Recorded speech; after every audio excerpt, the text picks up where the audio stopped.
Yes, thanks for staying with us on the Sports Show. We're into the final quarter. Of course, the quarters have been shortened this year, so 10 minutes. Yes. 10 minutes, boys. We are on the clock. We need to get to it. We're talking off-air about Tex Walker. Your thoughts on Tex? I got to go back to the elimination final, and I don't know what year it was, but he was playing for Nord. I think it might have been the year he got drafted.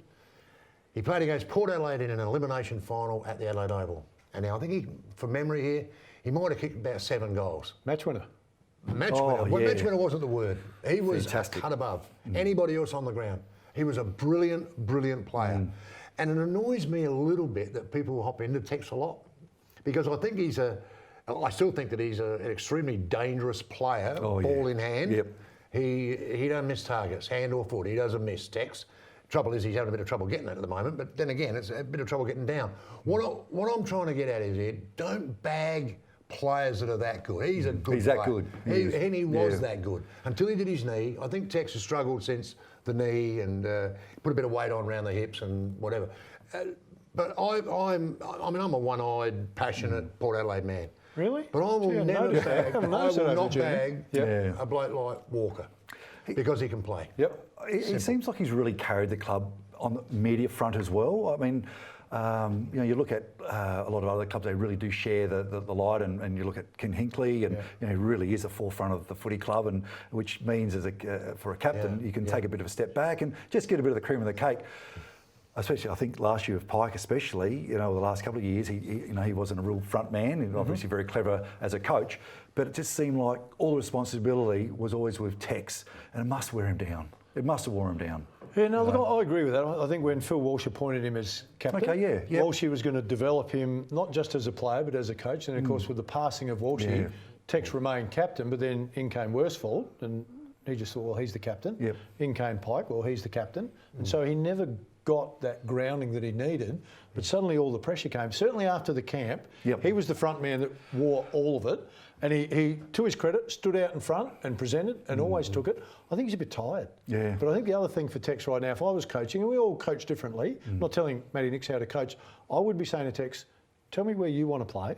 Let's try and freshen you up a bit, get your confidence back. Let's have a look at some old footage where you were starring and get you going. Is there talent enough around him, though? Is there enough talent around that's him? his issue. Because if I was a coach, I would say just stop Tex Walker, because a lot of the other players around aren't doing a lot. Yeah. You know? And the other thing is too, you've got a bloke like Fogarty, who can play. He can play. He can play. Yep. But he, to me, now, in the last couple of games, I get the showdown and the game on the Gold Coast, he looks to me like he's put on weight around the hips and backside. You can't do that at AFL level. You're not going to be quick enough. Pretty well, aren't you? You're going to be stripped now. You need to be, you need to be there. You need to be trimmed down a little bit in that area. He's a good player. Other end of the scale, we've got, or the top end of the scale, we've got Port Adelaide. How long have they been on top now? Year. 14 weeks or something. 14 weeks Wow, on top. that's fantastic. 14 weeks. What about the record? What about record? the documentary? It's just fantastic. I know it's the 150th year, but I mean, so far it's just been brilliant for the football club. Well, they're in. Well, they've got their little bit of controversy going. Let's talk about the prison bars. There's a bit of controversy around that. Every club seems to have some controversy. What's your take on that? I compared a lunch in 1996 at Alberton. Yep. Our guest was the president of the McClarkson? Collingwood Football Club. McAllister? McAllister. Yep. Standing right where you are, next to me, on stage. Yep. He said, okay, if Port Adelaide finish in front of the Magpies, of Collingwood, in its first 3 years in the competition, we will waive and give back the Magpie. You can have the Magpie. That's what he said at our lunch. So the president said the signed document that you've got with us says we won't do it, you get back. I have got 350 to 400 witnesses to that that keep contacting me all the time. Yep. Look, the prison bars have been a big...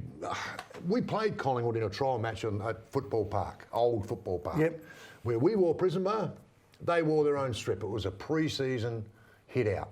There was no clash at all. No clash at all. it was. No clash at all. It was perfect. It was great. Whatever. I can see... Okay, I don't know whether I should say this or not. Don't be surprised. Don't be surprised if this is not a front. Don't be surprised if this is not a setup. Don't be surprised if Collingwood aren't all for it. Okay. Don't be surprised if Collingwood and Port Adelaide want to create the biggest rivalry in the AFL here. Don't be surprised. Not a bad one, is it? You've never thought about it, have you? Never thought I'll about tell you what I have thought about, though, and that's a really good point. The name prison bars. Yeah. good name or a bad name? No, look, So it didn't come in until about 2003 or 2004. But I'm talking internationally now. Yeah. You're, as a club, going to a major sponsor, says, what's your uniform look like? Oh, prison bars. You geez, mate, I might just drop a couple of zeros off of that. No, because then you show them the Onward to Victory documentary. Yeah, a lovely documentary. And, That's a different story. They'll pay. Because it gives you that history of But they don't have the history. You know how hard it is to get in the door with the sponsors? Now, how many sponsors do you reckon, I will sit there and have a look at that? They're just interested in the brand and the name. Well, that is the brand. I mean, That's what I'm saying. The brand shouldn't be prison bars. Well, can't it be something else? No. Well, it's supposed to be, the other thing is wharf pylons. Well, That's what I've always thought it was. I mean, like, and that'd be fine. Where the wharf is, where the blue collar workers. I can agree with that. I'm just thinking, I'm sitting there as a major sponsor around the world who don't know our game. Because in our game, it's fine. We understand the tradition and we've got all that. But I'm going to a bloke in America saying, here's my presentation. And I say, where are the prison bars? Whiz. Well, I just reckon, gee, I we don't just think deflated that's straight the away. language probably we would use in a big negotiation. I don't think that's the language. no, well, that's we the would use. opposition. But we're using it here. We use it as a nickname. We use it as a. Well, is it the right nickname? So I'd rather it was the wharfs. The wharfs That's are what good. it was for. Yeah, well, it's always You got like the prison I'm a bars, prison do you? bar man, yeah. Okay, well, you've spent time, so that's fair enough. Shouldn't laugh at that, really. I just Too late, we are. I just love the Guernsey. At the end of the day, the look of that It's got Guernsey something about it. and the number, That's it, the Phil. number of texts I've got when they played the other week against the Crows, and I'm talking 20, 30 texts that I received from now I know why you say this Guernsey's that good. Exactly. And Well, I'm you from wore it. Essendon You supporters. wore it. What do you mean from you? Brisbane's. That lace-up was everything to me. I mean, it was There you go. but it means everything to me, and that's fine. But it's a great-looking Guernsey. That's the other thing. It's a great-looking Guernsey. We look good in it. And we look good in it. And it's, All right, and I well, think just that's what they were saying. I mean, No, they were that's saying fine. it is a great looking Guernsey. I don't disagree with that. I'm just playing devil's advocate on the prison. I want to ask you this one because we are talking about Guernseys. You've played cricket for South Australia. You've played footy for Essendon and Port. Normally, when you're given the Guernsey for the first time, it means something really special. And a couple of players touched on it after the game, saying, "This Guernsey, I felt Teflon in this Guernsey." I want to know when you're pulling on the Guernsey after you played 50 games or 60 games, you're still going, "Gee, it's an honour to be in this Guernsey." Well, I think it is regardless about of whether it's the prison bar or it's a Collingwood jumper or an Essendon jumper, do the players today just chuck it on? Mate, if you talk to people like Ollie Wines, and they weren't brought up with this, they weren't brought up with that. They love wearing it, to a man. There isn't one guy who goes, "Oh, well, we're going to wear that," or whatever. No. But we're saying at They're all the that same. moment, and I know it's a one-off and they're really proud to wear it. My point is that when I pull on the other jumper, why aren't I feeling the same way?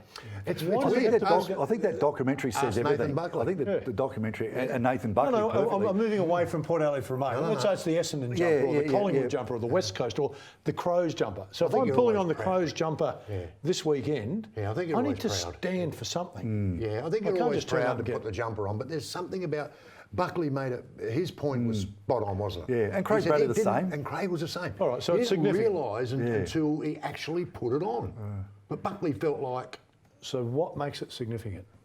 You put it on, the lace-up. What made it significant it's to you? history. Oh, it's no question the history. There's no question. I mean, you're talking. Craig Bradley played like 1/3 less games Port Adelaide than he did Carlton.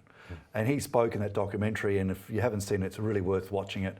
You know, they virtually had to stop the camera because he was virtually tearing up in his eyes, talking about the Guernsey. It's probably not the Guernsey, it's about the history of the Guernsey. It's the Foss Williams. It's the Bobby Quinn coming back after war and being shot twice and then winning another McGarry medal. Yeah. You know, it's big Bob McLean, the influence he had in South Australian football, Bob McLean. You know, so then you've got Russell Ebert. So there's always this never ending. This statue That's in our mind that seems to come every sort of generation. Yeah. To have that feeling for that Guernsey And as Phil, you go along. That's good, very good. And the other thing is too, mate, when you first put it on, Phil Smythe, he's been picked this week to play with Port Adelaide. Yep. So when you walk into the rooms, you are told, mate, you're on number 7, Egg. You know who wore that? Yep. Number 7, Phil? There's the locker, mate. Have a look. You need to have a look at that locker, pull the Guernsey on, because, mate, when you run on the ground, it's just like, wow. Mate, I played 6 under-19 games, and I can tell you, coming from Rosewater over to Port Adelaide, pull the Guernsey on for the under-19s.